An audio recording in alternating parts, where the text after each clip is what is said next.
Water is one of Aspen's most valuable resources. From the time it falls as snow or rain on the mountains around the Roaring Fork Valley to the time it flows into the Colorado River, a journey that can take 10,000 years for ice locked away in glaciers, water is a matter of life and death to the residents of this valley.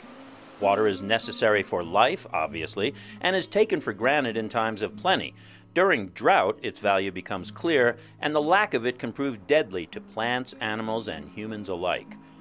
Water as snow may be fun for recreation, but it hinders travel by unplowed road and trail and necessitates the use of snowshoes, skis, or sleds to travel over open ground. Avalanches roar down from high elevations and claim everything in their path, natural or man-made. Melting snow in the spring forces rivers out of their banks and floods low-lying areas. Ground becomes unstable as it becomes soaked, and mudslides and landslides can be the result. Water in its liquid form is used to drink and irrigate, to provide hydroelectric power, and as a solvent in mining and metallurgy, but streams and rivers and the canyons that they carve make mountain travel difficult. Aspen is extremely fortunate to be at the top of the water chain. The farther a town or a city lies from the source of its water, the more it has to deal with pollutants and waste.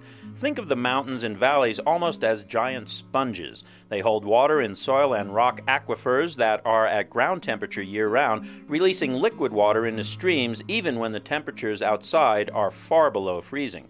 The water in Aspen has percolated through layers of rock and sediment, sometimes for as long as 100 centuries since being locked in ancient rock glaciers. It's better than a giant Brita filter.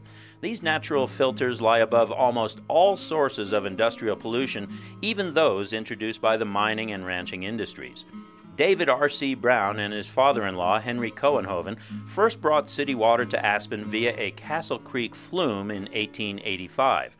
Mining and urban pollution had fouled the Roaring Fork, and when your only way to get water was with scoops and buckets, a source of clean water from outside of the city was required. A ditch company brought water to some residents, but eventually the ditches became fouled by pollution and waste as well. Water brought in by flume from Castle Creek across Shadow Mountain and stored in tanks on Aspen Mountain also created the hydraulic pressure necessary for fighting fires and producing a hydroelectric power. To this day, Aspen gets her water from Castle Creek and maintains a clarity standard, defined as turbidity, 3 times finer than the state mandate. The next time you turn the tap on to get a drink of water, take a moment to think about where that water comes from and the journey it took to fill your glass.